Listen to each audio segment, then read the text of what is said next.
Manejar aquí. Perfecto, perfecto.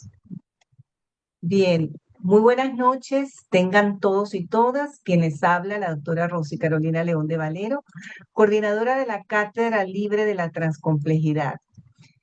Esta noche tengo el honor, la responsabilidad y este honor en nombre de la Red de Investigadores de la Transcomplejidad de darle la más cordial bienvenida a este maravilloso banquete de saberes.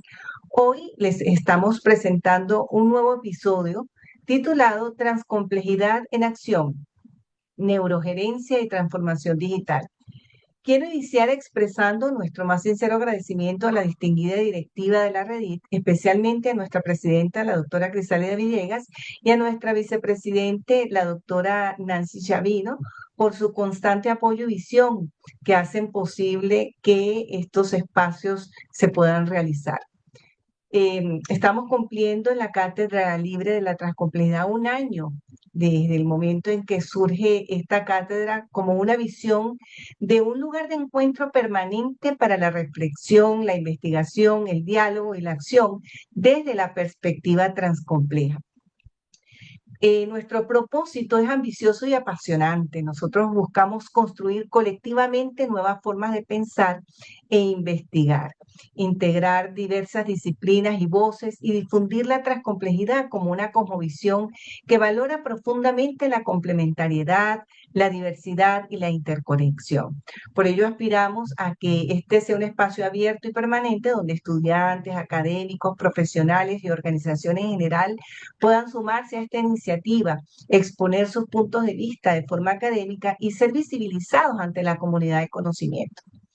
Estamos y seguiremos estando a su disposición para abrir nuestros espacios y propiciar el aprovechamiento de esta plataforma para el diálogo y la divulgación.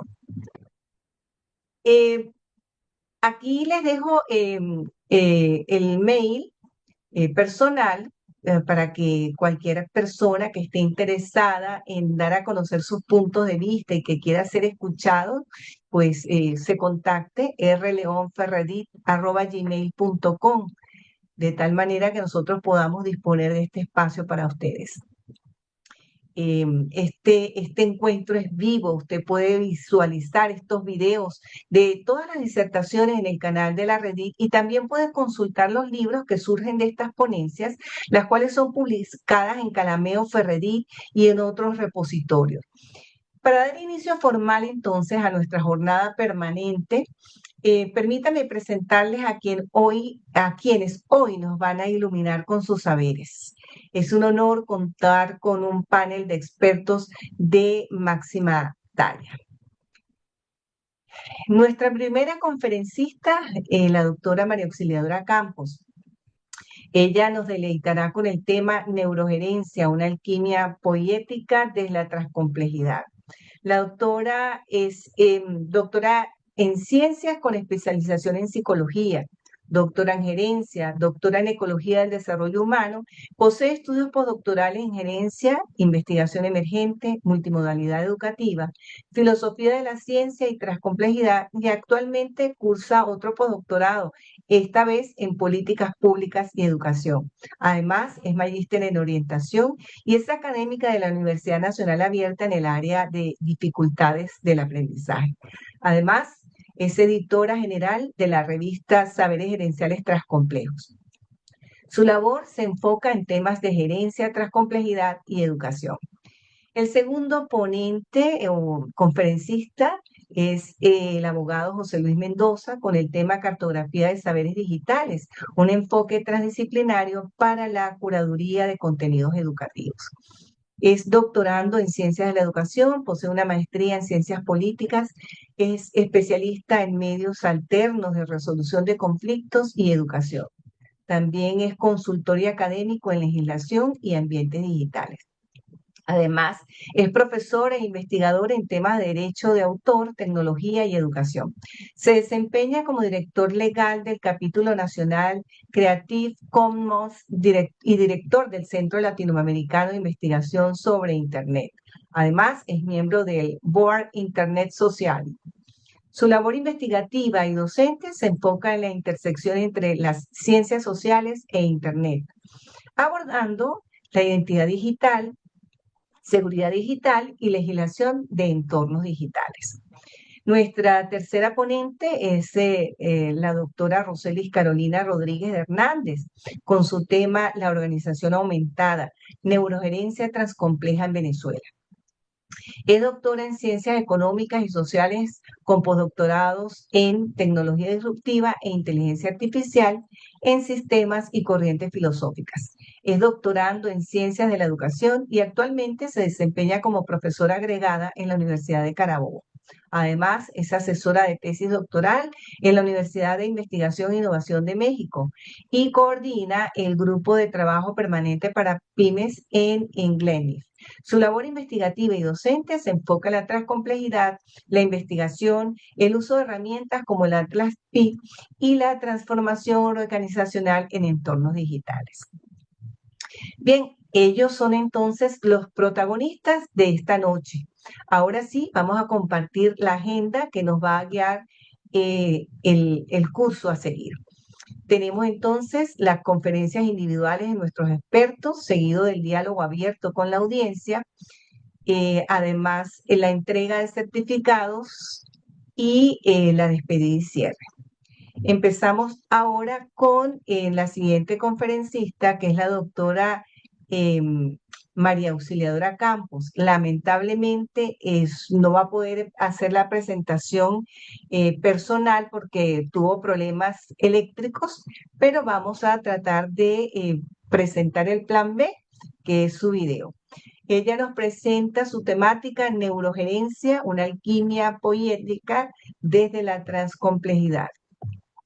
Espera, guarden un momento para poder compartir la presentación de la doctora.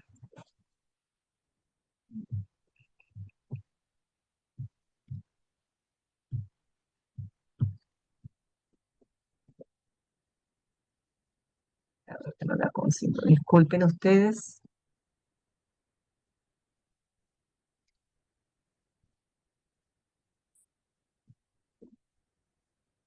No sé si lo están viendo en pantalla.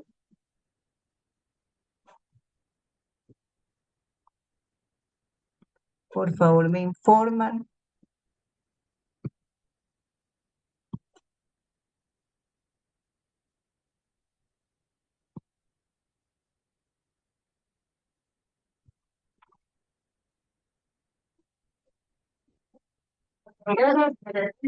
Sí, ahora se ve.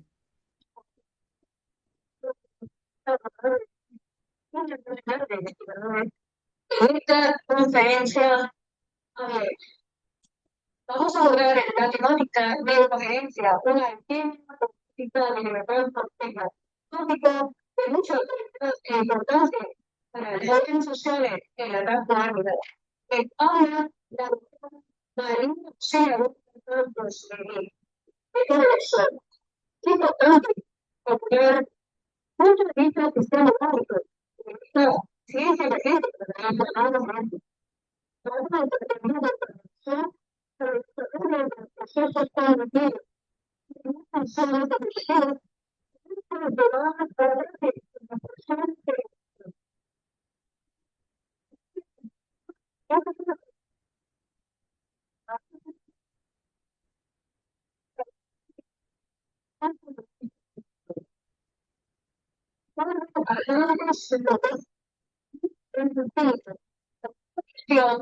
se proyecta como una ciencia emergente para utilizar procesos son estrategias efectivas que mejoran la motivación, el liderazgo, la comunicación institucional y la toma de decisión. Estos son aspectos importantes para la éxito.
Bueno, y la persona que copió el término de neurociencia 2014 y decía que la cuenta de la neurociencia y la ciencia electoral nos ayuda a la transformación organizacional y a la comprensión de esos fenómenos biológicos.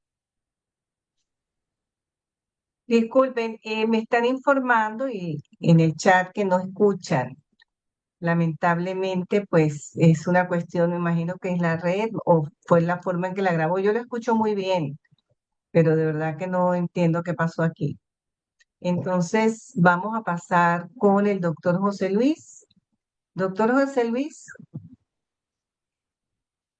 el escenario es suyo. Continuamos ahora con el doctor José Luis Mendoza, quien nos compartirá su experticia en cartografía de saberes digitales, un enfoque transdisciplinario para la curaduría de contenidos educativos. Doctor Mendoza, la audiencia es toda suya. Bienvenido. Gracias, doctora. ¿Me escuchan? Perfecto. Sí, doctor, perfectamente. Permítame un segundo para entonces compartir mi presentación.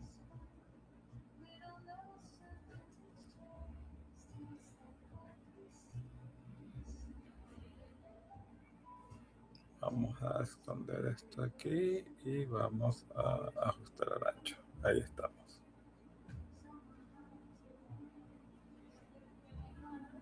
Ok. Sí se ve bien la pantalla, ¿verdad? Perfecto. Tenemos acá también, pues si alguno quiere ver. Aceptamos. Bueno, lástima que la primera participación de la compañera no pudo ser transmitida.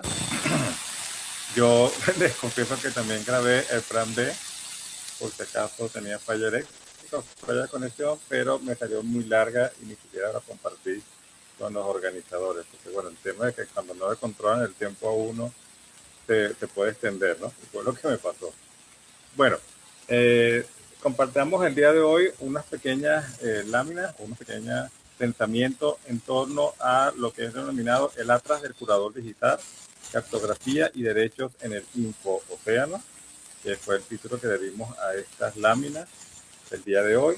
Y comenzamos hablando un poco sobre el caos del infocentrismo, ¿no?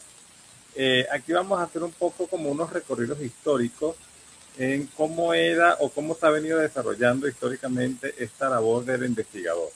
O sea, la presentación que les quiero compartir el día de hoy gira en torno a la función del investigador, del académico que realiza investigaciones. Y si nos recordamos o nos vamos hacia un tiempo atrás que no es tan largo, unos 10 años quizás o más, vamos a recordar cuando había un problema de escasez para encontrar la información, era un poco difícil. Quizás la palabra escasez no es correcta, pero sí físicamente habían problemas de acceso a esa información. Muy probablemente yo tenía que ubicar un libro, qué biblioteca tenía este libro, trasladarme hasta esta biblioteca. Si en vez de 10 años ponemos 5 años, muy probablemente esa biblioteca me lo podía hacer llegar si yo le pedía o inclusive le pagaba una copia. Entonces ellos me hacían llegar la copia, fotocopia escaneada. Digamos, era un poco más difícil yo obtener material para mi investigación. Cuando llegamos al día de hoy, ya no 10, 5 años, sino el día de hoy, vamos a ver que el problema es otro totalmente diferente. Ya no es que sea difícil acceder a la información, no es difícil encontrarla, sino que por el contrario tenemos un exceso de información. En el gran info-océano vamos a tener información abundante sobre cualquier tema que queramos investigar. En ese orden de ideas, en esa realidad que nos presentamos el día de hoy, como tenemos tanta información, precisamente la función del curador, del investigador, va a ser separar el trigo de la paja. Va a ser saber determinar cuál información de ese mar, de ese océano de información que vamos a encontrar, cuál va a ser la que no es útil, relevante, importante para nuestra investigación y cuál no, cuál debemos desechar. Y inevitablemente tenemos que hablar un poco de esto que nos ha venido a revolucionar y que vemos todos los días en las noticias, que no es otra cosa que la inteligencia artificial. La inteligencia artificial puede ser un gran motor, un gran mecanismo, una gran herramienta que nos permita acceder rápidamente a esa información que está en exceso, nos la puede un poco cartografiar, nos la puede un poco organizar, clasificar, pero tenemos que tener siempre el cuidado de capitanearla, de saberla dirigir para que ella nos sirva a nosotros y no nosotros a ella. ¿Okay? Hay un fenómeno actualmente en Internet que se está estudiando que se llama el cerebro podrido o el brain rot, o sea, la podredumbre cerebral, que se da precisamente por la gran cantidad de data que está manejando hoy por hoy, producida por inteligencia artificial y que es de baja calidad. Pero esto pasa cuando la inteligencia artificial es la que capitanea y no el ser humano. Es decir, todas estas personas en redes sociales que están haciendo contenido con para redes sociales con el uso de inteligencia artificial de manera intensiva, lo hacen para llamar la atención y no por la calidad del contenido. Eso va a hacer que sea un contenido pobre, un contenido muy malo, de muy mala calidad, lleno de lo que hemos llamado, lo que estudiamos el tema de la inteligencia artificial, alucinaciones, que no es otra cosa que cuando un motor de inteligencia artificial te miente, dice algo que no es cierto. Entonces, ese contenido lleno de información que no es cierta, llena de información sin verificar, es consecuencia de una mala curaduría. Más allá o más acá de que la herramienta tenga sus fallas, es también consecuencia de un mal proceso de curaduría. Entonces, bueno, hablábamos que en el siglo XX, hace apenas unos 20 años, el docente entregaba al alumno en el modelo que llamábamos un poco colapsado, porque era muy físico. Recordarán mucho, todos acá tuvimos seguramente ese profesor que tenía una biblioteca plagada de libros. Y esa biblioteca en sí mismo, per se, era un símbolo de estatus. O sea, asistir a una reunión, ir a una oficina, a un despacho donde estuviera la pared, el piso a techo llena de libros, era un símbolo de estatus. Cada día más, eso quedó en el pasado. Hoy por hoy, no solamente no es un símbolo de estatus, es un problema logístico por el mantenimiento que hay que hacer a los libros, por los cuidados especiales, y que además comprar libros se ha vuelto, por lo menos en Venezuela, bastante cuesta arriba económicamente hablando. Entonces ya eso no es como era anteriormente. En el nuevo paradigma del siglo XXI, toda la información que vamos a buscar la podemos tener sencillamente en un pendrive, que cabe en un bolsillo. Toda la información que vamos a necesitar para hacer nuestras investigaciones no ocupa espacio físico realmente. ¿Ok? Les traigo el comentario sobre un cuento del gran maestro Borges que se llamaba El rigor de la ciencia, donde hablábamos de un país imaginario, evidentemente, donde había muchos cartógrafos, las personas que hacen mapas. Y había como una competencia para saber cuál iba a ser el mejor cartógrafo y un premio que daba el rey de este país imaginario. Y uno de ellos, buscando precisamente este premio, se propone hacer un mapa de relación 1 a 1. Sabemos que los mapas se hacen a escala. Entonces, por ejemplo, cada 100 significa que cada centímetro en el mapa son 100 centímetros en la vida real. Cada pulgada, pedacito en el mapa que tengo en mis manos, representa 100, 1000, 10.000 en escala real. Este cartógrafo de esta historia quería hacer el mapa más detallado, el mapa más exacto, que fuera 1 a 1. Es decir, por cada centímetro en el mapa era un centímetro en la vida real. Y terminó elaborando un rollo de papel gigantesco que cubrió a todo el país. Porque para poder hacer 1 a 1 tenía que ser evidentemente algo que cubriera. Esta anécdota de ficción, pero se sirve para demostrar que evidentemente la utilidad del mapa, la utilidad de la cartografía es saber separar aquellos detalles que si bien pueden ser interesantes, los investigadores lo sabemos, conseguimos algunos detalles que nos llaman la atención, que nos graban en la memoria, pero que a la hora de entregar nuestro producto no caben en el espacio y debemos dejarlo por fuera. Entonces, un mapa útil no es aquel que da cuenta y detalle de cada uno de los pormenores de la realidad. Un mapa útil es aquel que me va a permitir a mí navegar la realidad de una manera que yo no me pierda en el mismo, pero que al mismo tiempo pueda ser portátil, pueda ser llevable y cumpla con otras características más allá del detalle minucioso de la realidad. Ahora bien, vamos a manejar una fotografía de la realidad, una labor de curaduría de contenido para poder separar la información que conseguimos, lo útil de lo que no sea útil. Vamos a manejar 3 dimensiones. ¿Sí? La primera de ellos es una dimensión ético-legal. ¿Qué significa esto? Bueno, evidentemente, ya no está, como investigadores y también como académicos, sabemos que para yo consultar la obra de un autor, esta obra debe estar debidamente licenciada bajo derecho al autor y debe estar al mismo tiempo susceptible de yo ser, de que no solamente yo, o sea, de que cualquier investigador, cualquier académico pueda acceder a ella sin violar mi derecho al autor o de los otros autores involucrados, de la editorial, de la imprenta, etcétera. Voy a hacer una pausa porque veo que están escribiendo.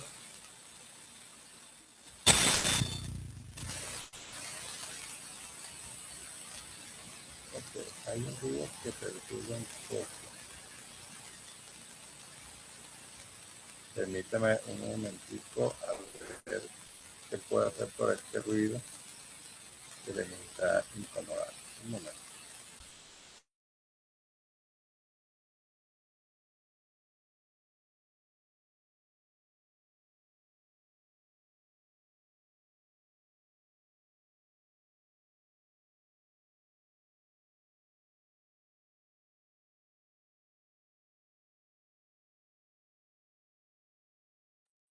Presentamos nuestras excusas a la audiencia debido a que ha habido interferencias en el audio.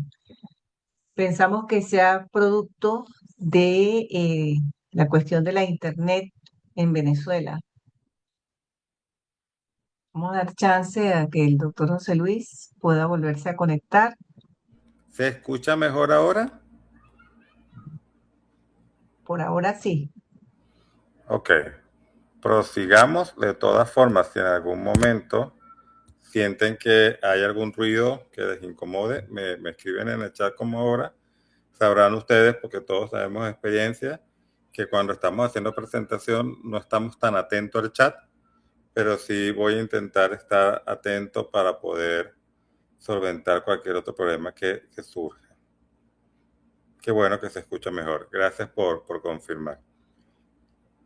Ok, les compartía yo entonces que vamos a tener estas 3 dimensiones. La dimensión ético-legal, que era la que estábamos comentando, es esta dimensión que nos permite entender cómo trabajar la propiedad intelectual. Desde el punto de vista de investigadores y como académicos, yo necesito configurar ese derecho de autor, esa propiedad intelectual de la obra, de tal manera que alcance la mayor difusión posible, que es lo importante en esta primera dimensión. ¿Qué quiero decir con esto?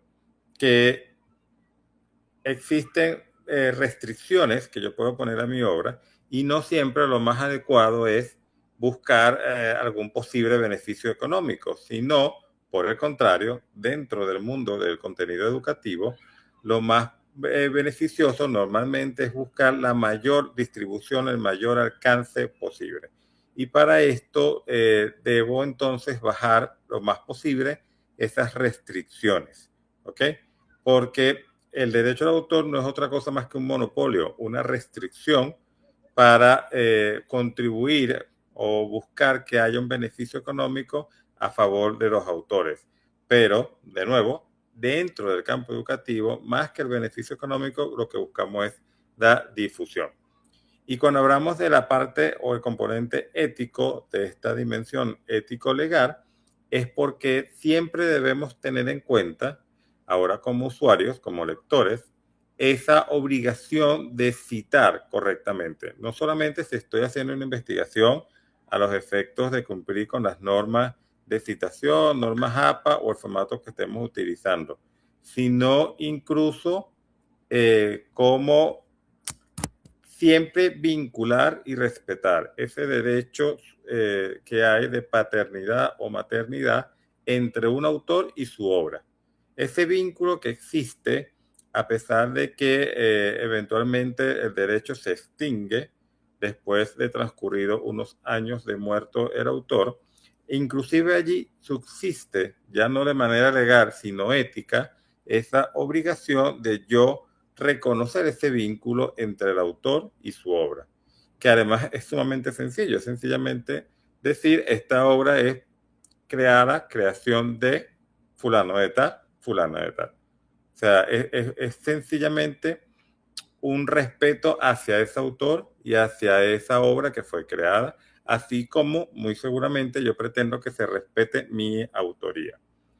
La segunda dimensión es la tecnopolítica y tiene que ver con el hecho de escoger cuál va a ser la plataforma adecuada para nuestros tiempos para hacer circular esa obra. Los organizadores comentaban, la doctora al principio, cuáles son algunos de los canales y las plataformas que utiliza Reddit, la red, en este caso, para difundir sus obras. Si Reddit optara solamente por tener obras en físico en alguna biblioteca, como se hacía hace unos 20 años, muy seguramente no tendría el mismo alcance que tienen hoy en día.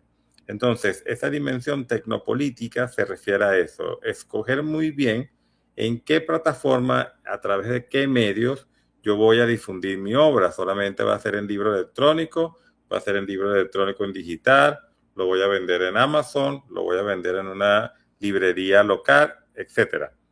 Es todo un proceso que va a tener que ver con cuál es el alcance que yo quiero alcanzar como autor y evidentemente también mis posibilidades. De repente una impresión en físico no está dentro del alcance económico de todo el mundo, aunque hoy por hoy hay opciones muy buenas que puedes imprimir desde un libro. Sin embargo, bueno, tendrá que ver mucho con eso. Y si de repente es una obra que un profesor está elaborando o está preparando para difundir entre sus alumnos, evidentemente esa obra quizás él la puede difundir en formato digital, porque cada semestre, cada año, cada nuevo ciclo son nuevos alumnos y no les interesa particularmente el difundirla en formato físico. Entonces nos damos cuenta que van a ser una serie de decisiones que hay que tomar dependiendo del contexto de cada autor. Y por último, la dimensión epistemológica, que es entender, creo que todos aquí lo tenemos muy claro, que la realidad no es un objeto de estudio llano, no es un objeto de estudio plano que pueda ser abordado para dar cuenta de ella desde una sola perspectiva, sino que tiene que ser abordada desde múltiples perspectivas de manera simultánea. Entonces, entender eso pasa también por incluir distintos tipos de materiales a la hora de elaborar mi bibliografía, a la hora de preparar mi investigación, a la hora de yo recolectar el material que voy a utilizar como académico. ¿Qué quiero decir con esto? Si anteriormente bastaba, y era lo cotidiano además, con citar una lista de libros, de autores, de títulos publicados, hoy por hoy Si yo hago eso, me voy a quedar muy atrás. Hoy tengo que incluir, además de esos libros, de esos autores, de esos títulos, material que esté disponible en Internet, que cualquier persona pueda consultar, utilizar, descargar o visitar. Ojalá también material multimedia, videos, como los que publica la red en su cuenta de YouTube, por ejemplo, publicaciones en redes sociales o cuentas de redes sociales, material que esté constantemente subiéndose como fuente. Pueden visitar este perfil porque aquí vamos a conseguir información, ¿ok? Al yo hacer ese abordaje desde distintos tipos de material, estoy brindando mi investigación, estoy brindando mi producto académico, porque ya no me estoy quedando solamente en la lista de libros o de papers o de publicaciones científicas, sino que sin abandonar el rigor científico, estoy yendo a reunir otros tipos de materiales para dar mejor cuenta de la realidad del objeto que estoy estudiando. ¿Ok? No es solamente ahora una serie de teorías, es utilicé estas fuentes y evidentemente si quiero utilizar fuentes novedosas, como nos las piden cuando hacemos una investigación, menor de 10 años, menor de 5 años de antigüedad, cada vez más todas las fuentes van a estar en digital. Cada vez más las fuentes las vamos a conseguir a través de un DOI, que es un enlace para poderlo citar, y eso me va a permitir entonces enriquecer esa perspectiva que va a tener mi investigación. El protocolo del cartógrafo, o las llamadas 4S, porque en inglés todas las palabras comenzarán con S, como se darán cuenta. Empezamos con el search, o la búsqueda sistemática, que no es otra cosa que buscar toda la información que yo consiga respecto al tema que voy a trabajar, respecto al área o al punto que quiero investigar, documentar, de alguna u otra forma generar ese documento. Ese search es solamente una búsqueda y incluyo, por ejemplo, Wikimedia. Wikimedia, a pesar de que en Venezuela lamentablemente todavía tiene mala fama entre algunos profesores y académicos, a nivel mundial, inclusive la UNESCO le acaba de dar rango de patrimonio de la humanidad, porque se entiende que es una base de datos abierta, que es muy rigurosamente cuidada, auditada constantemente y que por ende puede recoger como una buena enciclopedia mucho contenido de calidad y que no vamos a conseguir cualquier tipo de contenido, ni hay contenido de mala calidad dentro de Wikipedia. Entonces es una de las fuentes que podemos utilizar en nuestra búsqueda y sobre todo porque en Wikipedia siempre al final vamos a tener la bibliografía.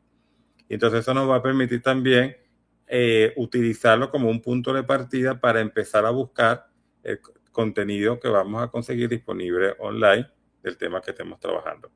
Después de que yo hago esa búsqueda, voy a empezar con la selección, una selección con propósito. Y ahora vamos a que tienen que haber algunos filtros. Este filtro va a ser dependiendo de cada caso. Son filtros de utilidad. Este material que encuentro me sirve para mis clases porque se lo puedo compartir a mis alumnos.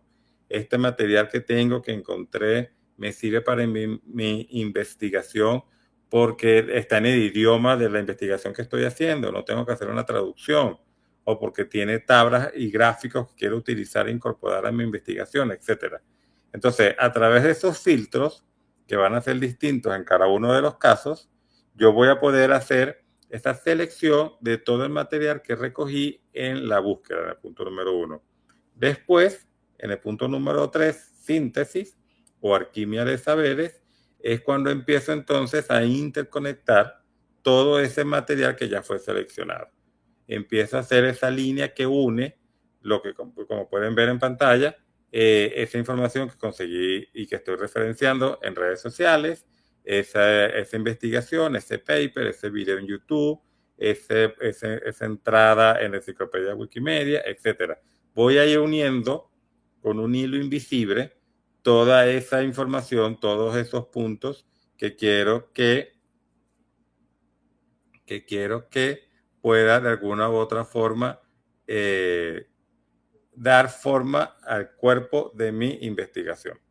Y por último, la socialización abierta, o share, compartir en inglés, que ese conocimiento, evidentemente, una vez que ya fue elaborado, que ya tiene cuerpo, que tiene forma, pues lo ideal es, como comentábamos anteriormente, esté disponible en las plataformas adecuadas y a través de la configuración del derecho de autor más adecuada para que tenga un alcance mayor, para que alcance el mayor número de personas, de investigadores, de individuos, y así mi investigación se considere de impacto, se considere de alcance.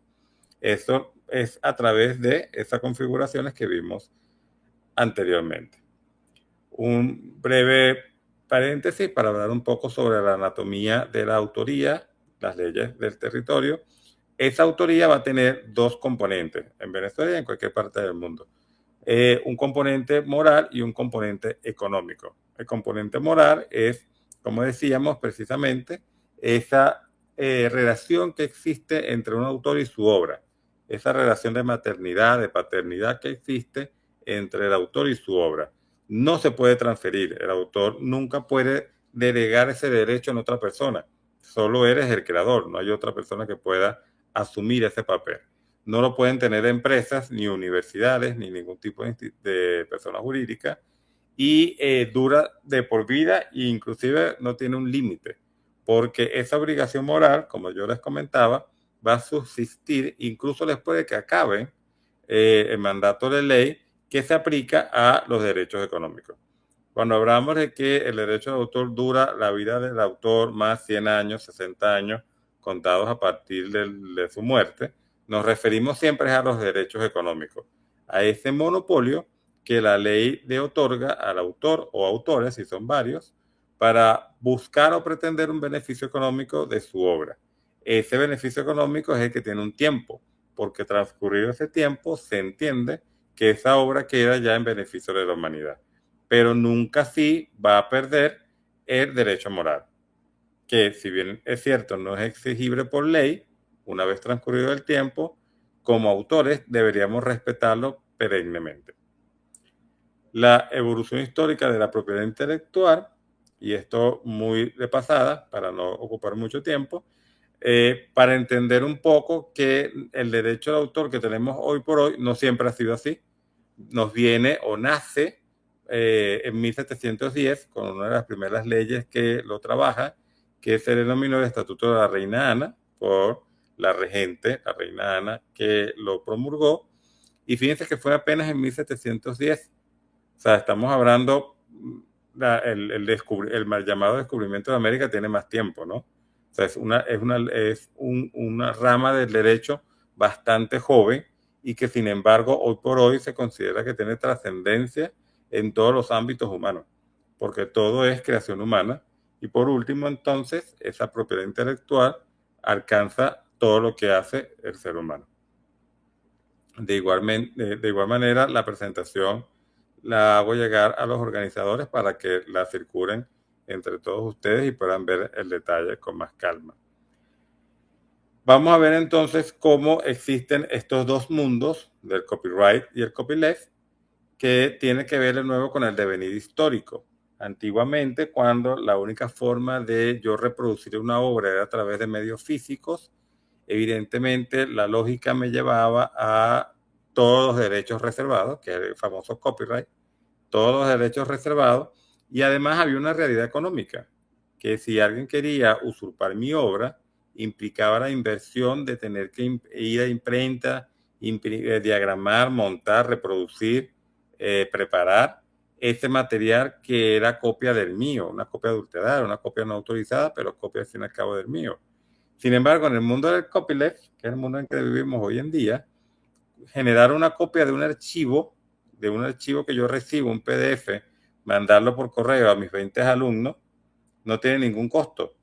Y estoy generando 29 copias. Entonces, por allí, evidentemente, tuvo el mundo que adecuarse. Veo aquí.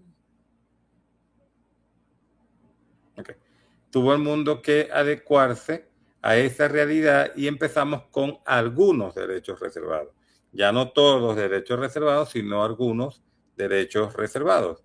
Y esa configuración del copyleft va a venir según el propósito que tengamos, según el momento en el que estemos dentro de nuestra carrera como académicos, porque no es lo mismo o nuestra primera publicación, que vamos a querer que tengan el mayor alcance, evidentemente, a la publicación de la obra de un autor ya consagrado, que ya seguramente va a ir más a apostar por el beneficio económico que solamente por la circulación de su obra, ya que estaría garantizada por la fama que haya podido alcanzar en el desarrollo de su carrera. Por eso es que son algunos derechos reservados y no todos. Este derecho de autor, aún durante la vida de cada autor, tiene algunas limitaciones y algunas fronteras. La número 3 es la que todos sabemos, seguramente, que siempre y cuando sea para uso de la enseñanza en educación, yo puedo utilizar el material de cualquier autor sin pedirle permiso o sin tener que pagar por una licencia o un permiso para usarlo. Eso es cierto hasta cierto punto. Evidentemente, a nivel de derecho, hablamos de unos porcentajes, dependiendo del país y de la legislación, y no puedo usar la obra completa de ese autor. Si yo escribo un libro sobre biología, yo podré mandárselo a mis alumnos, pero otro profesor de biología no puede, no sin pedirme un permiso expreso, sobre todo si yo lo configuré con todos los derechos reservados.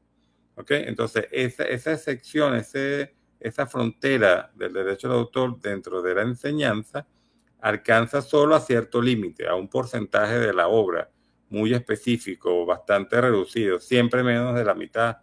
Entonces, no es tan amplio como quisiéramos algunos para poderlo utilizar. Las obras que caen en dominio público, que son aquellas que el autor tiene 100 años, entre 60 y 100 años de muerto, contados a partir del 1 de enero siguiente a la muerte del autor. Evidentemente, las citas no violentan el derecho del autor. Yo puedo citar a un autor sin tener que pedirle permiso o pagar por ello. Y para hechos noticiosos, que es la prensa, no hay tampoco lugar al pago o lugar a la prohibición o restricción debido a derecho de autor. Ya cerrando, hablamos entonces que pasamos del mundo tradicional al mundo moderno. En el mundo tradicional eran estas bibliotecas que estaban limitadas por el espacio físico, a donde yo tenía que acudir a una institución. Primero tenía que saber que ellos tenían el libro que yo necesitaba, la existencia de ese libro, rastrearlo hasta dónde había llegado esa copia más cercana a mí y poder ir entonces a la institución a solicitar un libro. Mientras que en el mundo digital, en el mundo moderno, básicamente yo puedo acudir a cualquier biblioteca del mundo a través de Internet, solicitar copias digitales de cualquier libro en el mundo, más allá del tema idiomático, y me llegarán por correo en menos de un par de horas, ¿no?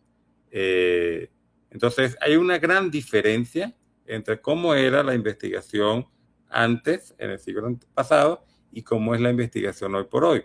Y dentro de esa abundancia de información que tengo al alcance de mi computadora, todas las bibliotecas del mundo, debo entonces saber hacer esa curaduría. Debo entender cuáles son las obras que yo puedo utilizar sin violentar su derecho de autor. Debo entender que debo utilizar no solamente obras bibliográficas, sino ya incorporar cada vez más los formatos digitales, los formatos que me van a dar distintos puntos de vista para abordar de manera transcompleja mi obra y que pueda ser más útil y no quede siendo como el mapa que hablábamos al principio, uno a uno, un mapa totalmente inútil que no servía para navegar la realidad. En resumen, les dejo acá en la última lámina algunos autores que consulté o en los que me basé para la realización de la presente presentación. Hablamos de los bienes comunes del autor Austin. Bienes comunes es ese saber común, ese saber que pertenece a todos y que no puede estar de alguna u otra manera limitado. Hablamos, por supuesto, de la complejidad de Morin y hablamos del conectivismo de Siemens, ese aprendizaje que puede conectar distintos modos o nodos de información, como puede ser esta red, por ejemplo, o otros grupos universitarios, centros de investigación, etcétera. No sé si las preguntas van al final o tienen alguna otra pregunta que yo pueda contestar en este momento. Muchísimas gracias por la atención. Las preguntas al final, que eh, aquí después se da la relatoría. Bueno, doctor Mendoza, ha hecho usted una presentación bastante interesante. Su disertación es sumamente brillante. Vamos a ofrecerle entonces al doctor Mendoza muchos aplausos virtuales, ¿verdad? Excelente, excelente presentación. ¿Me permite, por favor, para compartir?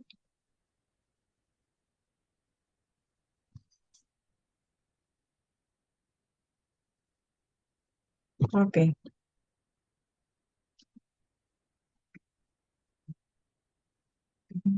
Listo.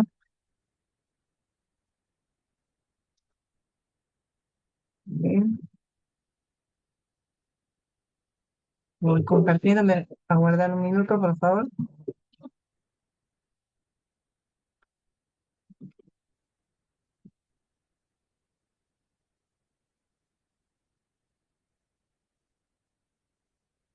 Bien, dicho la presentación del doctor Cartografía de Saberes Digitales, un enfoque transdisciplinario para la curaduría de contenidos educativos que nos ha ofrecido en la tarde de hoy el doctor Mendoza.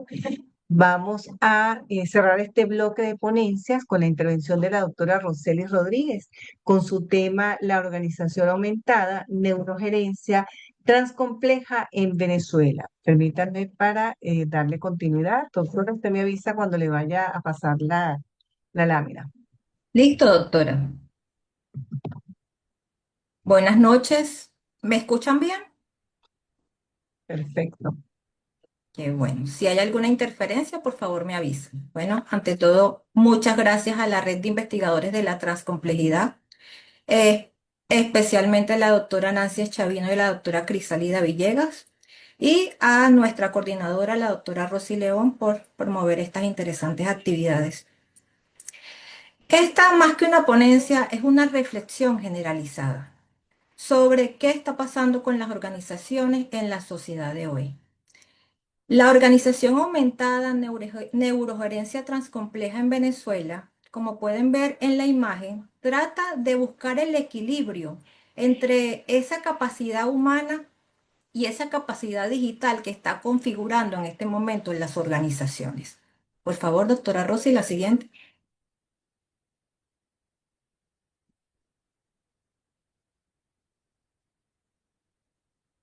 En la pantalla ven una imagen bien interesante. De un lado tenemos la escasez y la complejidad. Son rasgos característicos de nuestra sociedad y por eso es que se crea una contradicción en la realidad venezolana. Y en el otro extremo tenemos la inteligencia estratégica emergente de las organizaciones. En el medio vemos la sinapsis, ese punto donde se relacionan ambos extremos para causar esas relaciones, ese impacto, ese efecto, creando una adaptación permanente en las empresas que están en nuestro parque empresarial. Ahora, para mí, podemos debatirlo al final, esta situación de la escasez no ha sido más que un catalizador para que la gerencia venezolana tenga que crear permanentemente esos procesos de adaptación.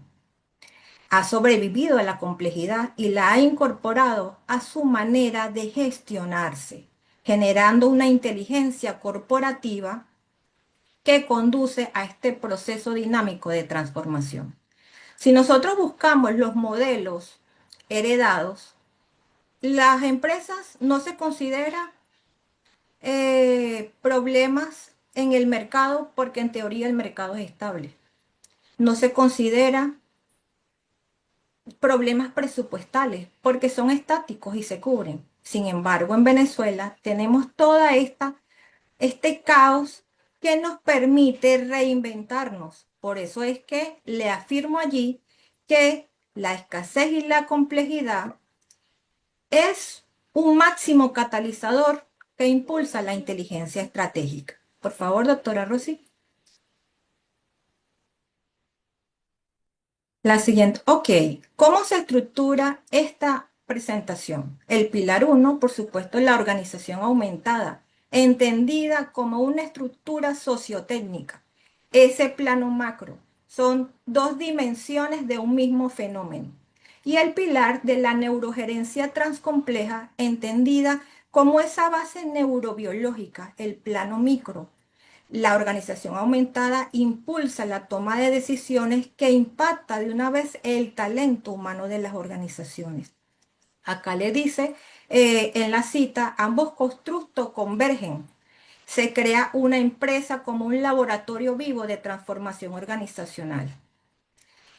Es la inteligencia estratégica más sofisticada que emerge cuando la complejidad se maximiza. Pero esta frase así tan estructurada no es una compilación, como les digo, no es extraída de una revisión documental, es extraída de 3 investigaciones, trabajos de campo realizados con la profesora Fanny Nowell de la Escuela de Relaciones Industriales, que nos ha conducido a ver diferentes aspectos de esta transformación de las organizaciones.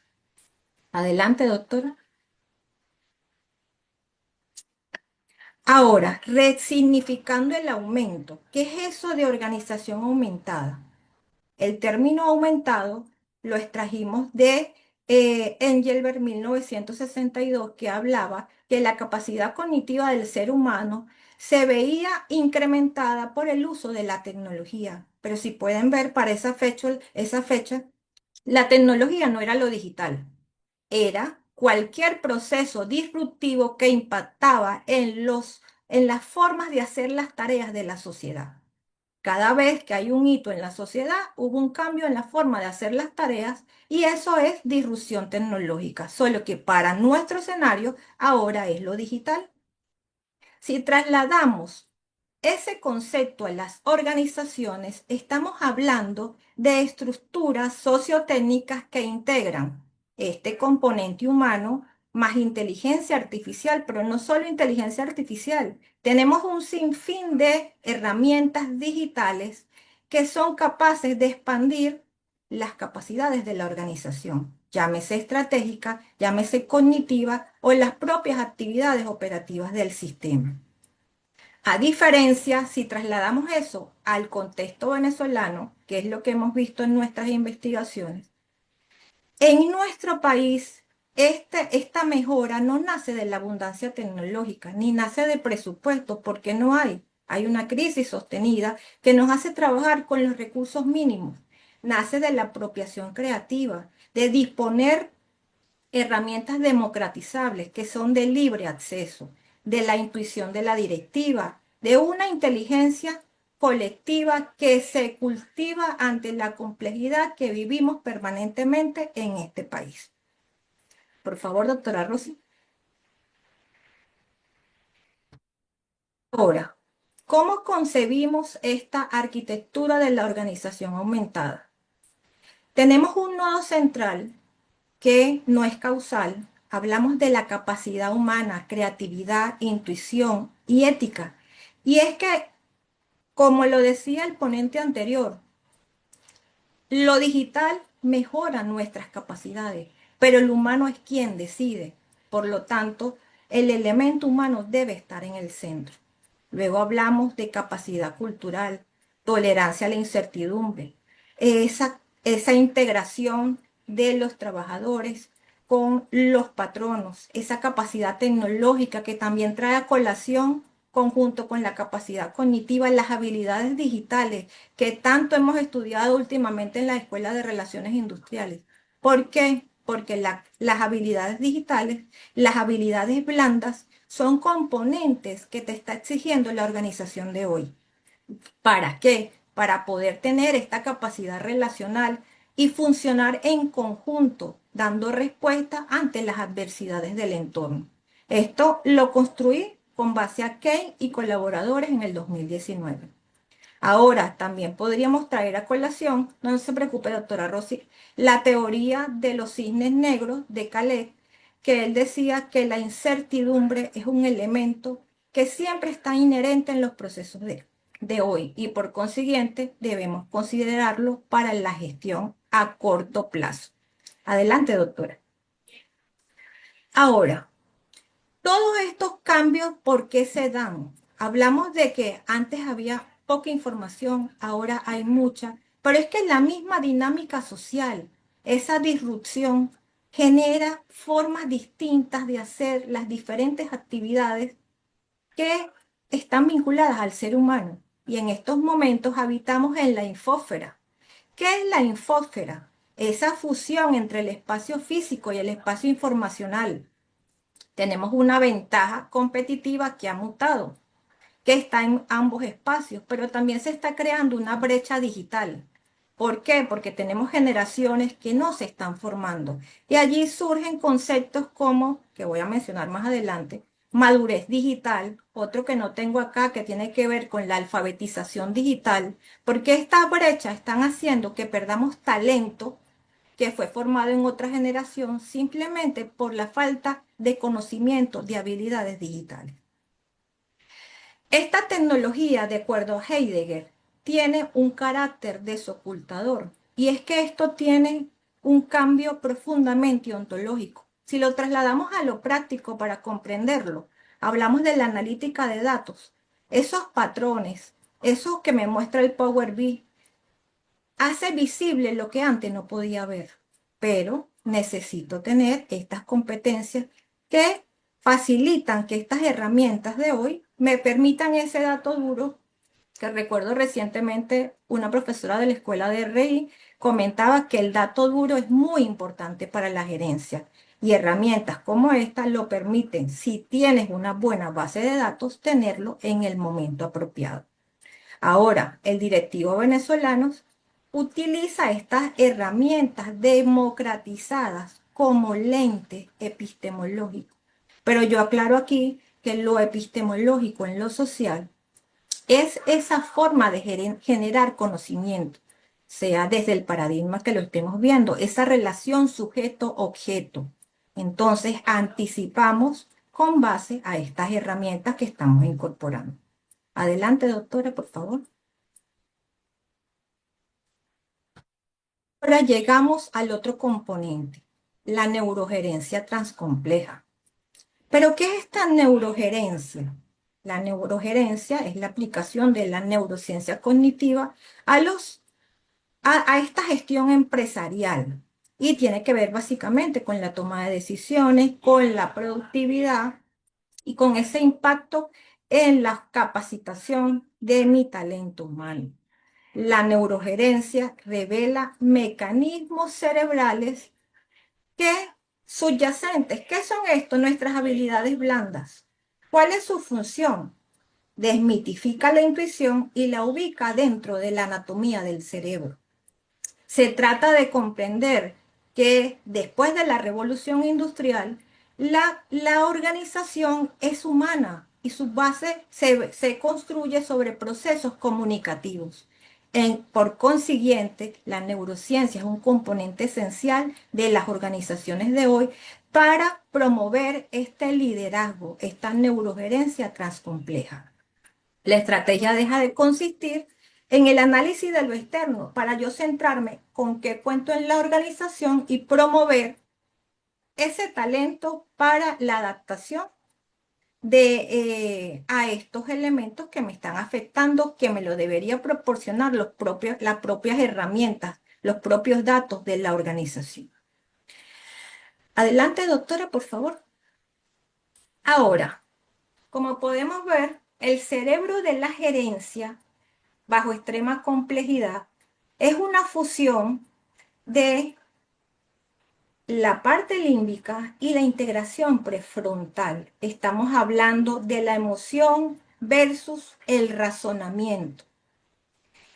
Esto no desaparece y más adelante lo vamos a ver. Solo que tenemos que encontrar la manera de equilibrar estos dos elementos del cerebro para crear mecanismos que reducen drásticamente las capacidades. ¿Por qué? Porque tomar decisiones bajo la emocionalidad atenta contra mis capacidades cognitivas. Pero sin embargo, tengo una solución, que es la neuroplasticidad autodirigida. ¿Qué quiero decirle con esto? Que el cerebro se entrena. Se entrena para diseñar estos modelos mentales y evitar el colapso cognitivo.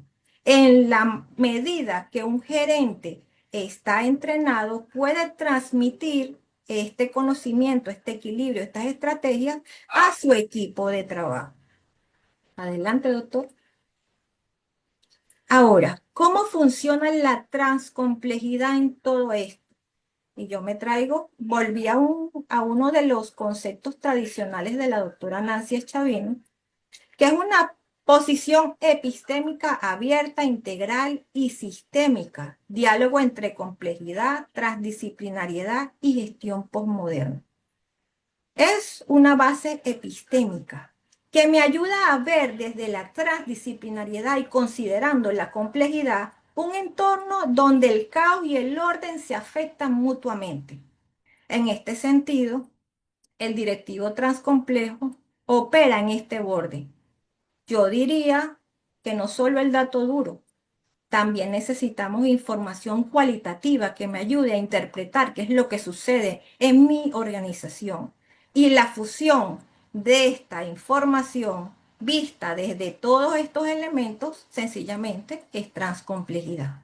Por eso es que un escenario tan caótico requiere la transcomplejidad como aquel lente para generar conocimiento desde la ciencia. Aquí tenemos a Morín y a la doctora Chavino como referente. Adelante, doctor. Ahora, la arquitectura a mi manera de ver, de esta neurogerencia son 3 niveles. La base, la neurobiológica, que busca ese equilibrio emocional, el fortalecimiento de la atención plena y evitar respuestas impulsivas, tal como lo expone el ROT 2008.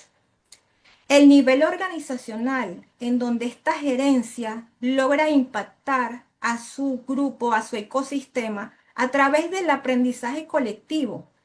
Hablamos de la activación de neuronas espejo, que tiene que ver con los procesos asociados a la empatía. Un liderazgo que se combina, está allí, es activo, es participativo con los trabajadores y genera espacios de seguridad psicológica, tal como exponen Singe y Goleman y colaboradores en el 2003, para llegar a ese nivel epistemológico, ese marco de lectura de lo que sucede en la complejidad y que nos ayuda a integrar racional, intuitivo, desde la transcomplejidad y además nos ayuda a equilibrar lo humano y lo digital en la organización de hoy. Entonces ven cómo un nivel se complementa con el otro. Tranquila, doctora, continúe. Ahora, tenemos una convergencia de ambos conceptos. Tenemos organización aumentada y tenemos neurogerencia transcompleja. Una nueva epistemología para fusionar o para gestionar estas empresas de esta sociedad posmoderna, líquida, como ustedes la quieran definir. Tiene 4 elementos básicos. Centralidad del aprendizaje organizacional, una dimensión cognitiva fusionada con neuroplasticidad colectiva. ¿Pero qué quiere decir esto?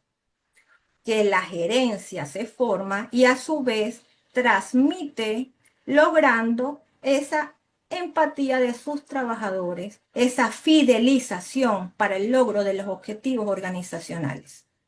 Segundo, fin de la falacia racionalista. No podemos eliminar lo emocional, esto es falso. Podemos combinar lo emocional con lo prefrontal, con lo racional, para crear aquel equilibrio perfecto que me va a ayudar a conducir asertivamente mi organización. Una gobernanza ética estructural. Y es que desde que la sociedad se ha convertido en datos, decía Zuboff en el 2019 en El capitalismo de la vigilancia, un excelente libro, se lo recomiendo, que Ese dato ético es el mayor reto de esta sociedad. Entonces, hay que incorporar procedimientos para garantizar la rigurosidad de la información en las organizaciones. Y finalmente, la resiliencia como inteligencia, que es el aumento forzado, esa capacidad adaptativa emergente a raíz de la complejidad. Adelante, doctor. Voy rapidito porque me miden el tiempo. Ahora, como les decía, esto no es resultado de una revisión documental. Hay evidencia empírica que avala todo lo que les he venido explicando. Hay dos artículos que van a ver, le hago propaganda al libro que mencionó la doctora Rossi, porque allá hay un capítulo completo con las fuentes de toda esta información que habla de la consolidación de la organización aumentada y también de la neurogerencia. Uno de los artículos realizados con la profesora Fanny nos mostraba cómo a partir de una cantidad suficiente de empresas venezolanas, había entidades que tenían dependencias básicas en los procesos operativos de hojas de cálculo, pero a su vez aplicaban inteligencia artificial de forma analítica y como base de decisiones operativas. ¿Qué quiero decirle con esto? Bueno, que no hay un equilibrio, no hay una uniformidad en la aplicación de esta tecnología de hoy. ¿Por qué? Porque las organizaciones la usan donde el retorno estratégico es inmediato, donde ellos pueden entender su uso y dar respuesta, generando un concepto alterno al de madurez digital, que es madurez digital situacional, en la cual el cerebro de la organización opera con los recursos disponibles, no con los ideales. Los trabajadores venezolanos tienen acceso a las herramientas gratuitas y no van a estar pagando licencias para poder hacer uso de ellas. Entonces, trabajan con lo que tienen disponible. Adelante, doctora. Todo esto genera los principios de una epistemología organizacional, pero en el contexto latinoamericano. 4 pilares. Complejidad como recurso. Yo acepto la complejidad, yo manejo la incertidumbre y la utilizo para innovar de manera creativa. Inteligencia distribuida, liderazgo en red. No depende de un individuo, depende del grupo. Ciertamente, como dice el doctor José González, llegaron a resignificar estos elementos, las organizaciones. La ética como arquitectura. Ahora los valores, las acciones éticas son patrones que redefinen o que configuran las decisiones humanas y las decisiones algorítmicas. Entonces hay que tener cuidado. Y la expansión consciente, que es una metacognición colectiva, un aprendizaje constante, una apropiación del conocimiento, en donde el sistema en conjunto observa y transforma los procesos del conocimiento, siempre en pro de una adaptación. Adelante, doctora. Ya para finalizar, todo esto que les comenté genera una agenda investigativa. Un primer momento empírico que tiene que ver con la cartografía neurobiológica. Tenemos que mapear esos mecanismos ejecutivos específicos que se están fortaleciendo en los líderes, que es lo que se ve afectado por la presión, por la complejidad del país que los hace reaccionar y que mejora el proceso organizacional. ¿Cómo transmite a través de las neuronas espejo este conocimiento adquirido a su equipo de trabajo? Eso tampoco lo hemos visto. Y el teórico, consolidar un modelo de madurez digital que integre la cultura y la neuroplasticidad de acuerdo a lo expuesto con Kane y colaboradores, que no se enfoque en la inversión tecnológica porque ese no es un elemento determinante en Venezuela. Y finalmente, para consolidar este proceso de adaptación de las organizaciones, necesitamos crear desde las universidades programas de neurogerencia basados en la apropiación creativa, en las organizaciones flexibles, en la consolidación de procesos metacognitivos para la seguridad psicológica de todo el talento humano de las organizaciones. Profesora, la última lámina.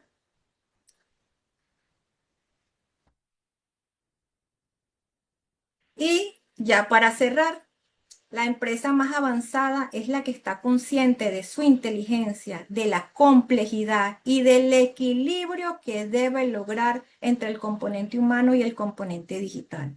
El horizonte de todas las organizaciones es la organización aumentada. Lo que se busca, un neurogerente transcomplejo, y el territorio para lograr todo esto es Venezuela. Muchas gracias y estoy atenta a sus inquietudes y comentarios. Doctora Rossi, están preguntando por la lista de asistencia. Sí, primero que nada, quiero felicitarla por esa magnífica intervención, doctora Rodríguez. Muchísimas gracias por compartir sus valiosos conocimientos con nosotros. Sí, efectivamente se va a pasar la asistencia. Primero vamos a ver la relatoría y posteriormente pasamos la asistencia, ¿de acuerdo? Vamos a darle la bienvenida a la doctora Gilma Álamo. Una vez habiendo escuchado nuestros tres brillantes ponentes, es momento de que la doctora nos ofrezca una visión integral donde procedemos a conocer cuál es la síntesis que se ha hecho a esta presentación de la noche de hoy. Doctora Álamo, agradecemos altamente que haga su intervención, por favor. Muy buenas noches. Muchas gracias por todo. Felicito a los ponentes porque han estado muy bien. Comenzamos entonces nuestra relatoría con la ponencia de la doctora María Auxiliadora Campos, que si bien no la pudimos escuchar, pues espero que con esta parte de lo que relatemos aquí puedan captar el contenido de su ponencia. Ella trabajó con la neurogerencia, una alquimia poética desde la transcomplejidad. La doctora Campos comienza su presentación hablándonos de la neurogerencia como ciencia emergente, señalando que es una estrategia de intervención para el desarrollo de los procesos cognitivos que debe ser llevada a la praxis gerencial apoyada en las premisas de la neurociencia. Nos comparte la inferencia derivada del pensamiento de Balsa en el 2021, donde señala que la óptica transcompleja es como una amalgama integradora de epistemes racionales con la sensibilidad humana. Desde esta posición, la ponente nos señala que las organizaciones no son entes estáticos, sino dinámicos, es decir, poética y dinámica, donde el gerente es considerado con un pensamiento flexible y con neuroplasticidad, destacando la importancia de la estimulación neuronal desarrollándose nuevas redes de interconexión. Hace referencia a Braidot como la persona que acuña este concepto, quien establece que la neurogerencia es la confluencia de la neurociencia con las ciencias gerenciales, ayudando a la transformación organizacional. En este punto también nos refiere el hecho de que la neurogerencia propone una autogestión emocional, un entrenamiento cognitivo y promueve la conexión grupal desde la sinergia. Menciona la ponente los aportes de la neurociencia a la gerencia desde la transcomplejidad, entre los cuales señala la resignificación de conceptos, la neuroplasticidad para enfrentar la incertidumbre, la reprogramación de esquemas gerenciales y las bases epistemológicas de la neuroplasticidad, conduciendo todo esto a la optimización de los procesos productivos. En referencia a la flexibilidad ontológica, cita a Villegas en el 2024, cuando afirma que se requiere para el éxito del proceso gerencial desde una mirada transcompleja o una unidad ontológica de lo humano y lo técnico para reconfigurar las estructuras tradicionales.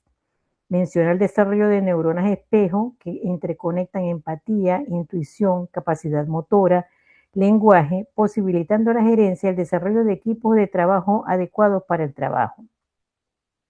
También señala que para Villegas y Chavino, en el 2024, el concepto de sinergia relacional se concibe como un entramado de lo dialógico, lo empático y lo emocional en una integración de actividades que posibilitan la trascendencia de las estructuras gerenciales tradicionales. Y nos deja entonces al final con un desafío que es la resignificación de lo óntico desde la gerencia. Posteriormente, el doctor José Luis Mendoza nos diserta sobre la cartografía de saberes digitales, un enfoque transdisciplinario para la curaduría de contenidos educativos. Bien interesante su exposición, y el doctor Mendoza comienza su disertación partiendo desde el caos del infocentrismo desde el punto de vista del acceso a la información. Plantea la cartografía de saberes digitales como una herramienta que permite trazar rutas con sentido en la autopista de la información, considerando la transdisciplinariedad donde el curador construye el mapa en conjunto con la comunidad. Nos pasea el doctor Mendoza por el cambio de paradigma sustentado en la teoría del almacenamiento tradicional de la información a la cartografía como un mapa que selecciona los puntos de referencia necesarios para no extraviarse. En este sentido, la curaduría, a decir del doctor Mendoza, surge como el arte de trazar rutas de aprendizaje que sean navegables, seguras y significativas. Enfoca su ponencia en aspectos claves como la pedagogía de la autonomía de Paulo Freire y el aprendizaje invisible de Cristóbal Cobo. Aborda la transdisciplinariedad como el tejido de la complejidad, partiendo de 3 dimensiones: la dimensión ético-legal, el acceso abierto a la información, la dimensión tecnopolítica, el respeto a la privacidad y fomento de la soberanía tecnológica, y la dimensión epistemológica, transdisciplinariedad en acción. En este punto, el ponente nos comparte sobre la transdisciplinariedad y la complejidad paseándose por las teorías de Edgar Morin en los 7 saberes necesarios para la educación del futuro y Basarab Nicolescu con su concepto de transdisciplinariedad. Seguidamente nos pasea por la metodología expandida sustentada en las 4 S del curador cartógrafo, cuyos fundamentos son la búsqueda sistémica, la selección con propósito, la alquimia del saber y la socialización abierta. Continúa su disertación de manera muy explícita, abordando los planteamientos de Bargava con respecto al rol del curador y de Siemens con el conectivismo. Finaliza el doctor Mendoza concluyendo que el ser humano puede ser visto desde esta perspectiva como una brújula en la era de la inteligencia artificial, donde el curador cartógrafo es una especie de brújula ética que conduce o guía a una cultura abierta y al conocimiento como bien común. Finalmente, la doctora Rosely Rodríguez nos habla de la organización aumentada neurogerencia transcompleja en Venezuela e inicia su presentación mostrándonos la imagen de una neurona para comenzar a desarrollar su disertación, permitiéndonos observar la fusión entre el sustrato biológico del liderazgo y la arquitectura organizacional del siglo XXI, a decir de sus propias palabras. Seguidamente nos presenta en este contexto la paradoja venezolana, señalando que la empresa venezolana no ha sobrevivido a la complejidad, incorporándola como forma de inteligencia, donde se observa la diferencia entre una organización que reacciona y una organización que aprende. En este punto resalta la realidad de las organizaciones venezolanas, ya lo dije. Seguidamente nos comparte los 2 pilares, fundamentos de la presente ponencia, como lo son la organización aumentada y la neurogerencia transcompleja. Desarrolla de una manera muy concreta la resignificación del aumento y la arquitectura de la organización aumentada. Nos pasea por los conceptos de infoesfera y el sustrato neurobiológico del liderazgo. Más adelante nos conduce a comprender la transcomplejidad como epistemología, como contexto epistemológico donde se inscribe la neurogerencia transcompleja. Nos habla de los 3 niveles de convergencia en este entramado arquitectónico para llegar a la convergencia epistémica como una nueva forma de epistemología. Para fortalecer este planteamiento nos menciona los principios de la epistemología organizacional latinoamericana y finalmente establece una agenda investigativa de gestión aplicada. Para finalizar con esta conferencia, la doctora Rodríguez nos comparte unos interesantes aportes para entender en la actualidad una nueva manera de percibir la gerencia en Venezuela desde la perspectiva de la transcomplejidad. Los felicito con esta relatoría. Quiero decir que realmente los 3 temas son bien interesantes, son bien vinculantes con la actualidad que estamos viviendo, y felicito a los ponentes. Muchas gracias. Muchas gracias, doctora Álamo, por entrelazar sabiamente los temas de neurogerencia, saberes digitales y organización aumentada. De verdad que la presentación de hoy ha sido bastante productiva. Antes de pasar a la entrega de los certificados, nos gustaría conocer en un diálogo abierto con la audiencia las preguntas que ellos tengan a bien formular. En este espacio es importante conocer cuáles son las interrogantes que tiene el público que puedan planteárselas a los conferencistas. En tal sentido, les solicitamos por favor pedir la palabra, ya sea levantando la mano en cámara o utilizando la función de mano alzada en la plataforma, a fin de cristalizar sus intervenciones. Y serán nuestros distinguidos conferencistas quienes a través de sus micrófonos responderán directamente a cada una de ellas.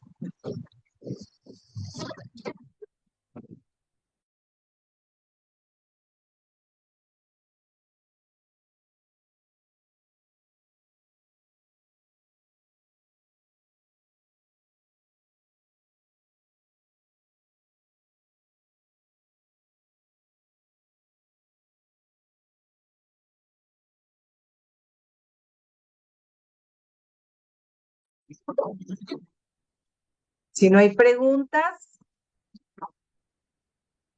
pueden levantar la mano, por favor, para poder ver quién está interesado en intervenir. Tenemos acá que hay bastantes felicitaciones a los ponentes. Excelente, bien. Dicho esto, entonces, viendo que no hay interrogantes, pasemos entonces a el punto de la entrega de certificados. La doctora Roseli va a hacer el favor de pasarles a ustedes en este momento el link para que ustedes puedan hacer la solicitud de sus certificados. En este caso, vamos a hacer la entrega a la doctora María Auxiliadora Campos Medina, su certificado como conferencista en la noche de hoy, que lamentablemente no pudimos escucharla, pero yo les pasé a ustedes el link allí en el chat. Su tema, neurogerencia, una alquimia poética de la transcomplejidad. Recibe ella este certificado el día de hoy, 31 de marzo. También le pasamos al doctor José Luis Mendoza Márquez. Se le concede el certificado de conferencista en la Cátedra Libre de la Transcomplejidad por su importante aporte con la conferencia. Cartografía de saberes digitales, un enfoque transdisciplinario para la curaduría de contenidos educativos. Y asimismo, le hacemos llegar a la doctora Roseli Carolina Rodríguez de Hernández. La Redit le extiende el certificado de conferencista en reconocimiento a su participación con la conferencia titulada La Organización Aumentada, Neurogerencia Transcompleja en Venezuela. También, y no podemos dejarla atrás, a nuestra querida doctora Gilma Eladia Álamo Sánchez. La Redit le otorga a usted este certificado como relatora en la Cátedra Libre de la Transcomplejidad por su invaluable labor al entrelazar magistralmente los temas de esta jornada. Bueno, señores, quiero darles a ustedes un especial reconocimiento por ser parte activa y esencial de esta jornada de aprendizaje y reflexión. Así, entonces, en la noche de hoy estamos llegando al cierre de este enriquecedor banquete de saberes. Queremos expresar entonces nuestro más sincero agradecimiento, en primer lugar, a nuestros extraordinarios conferencistas, la doctora María Auxiliadora Campos, el doctor José Luis Mendoza, la doctora Roseli Rodríguez, por compartir su invaluable conocimiento y perspectiva. También queremos ofrecer un reconocimiento déjenme un momentito cerrar por acá. Ajá. El que tengo apagado ok. Queremos ofrecerle un reconocimiento a la doctora Gilma por su magistral relatoría. Nos ayuda a conectar todas las ideas. Y no es menos que ofrecer un aplauso virtual para todo el equipo técnico que hizo posible esta transmisión y nuestro reconocimiento sincero a cada uno de ustedes, la audiencia, por sumar su voz, su saber, su presencia en este espacio colectivo. Ha sido un honor contar con su activa participación. Agradezco enormemente a todos por esta presencia hoy, martes santo. Felicidades, esperamos poder compartir próximamente otras actividades de la Cátedra Libre de la Transcomplejidad. Quiero verlos de nuevo en otro episodio para que ustedes se acerquen a nosotros y podamos compartir nuevas experiencias. Que tengan todos muy buenas noches. Muchísimas gracias y hasta una nueva oportunidad. Hasta pronto.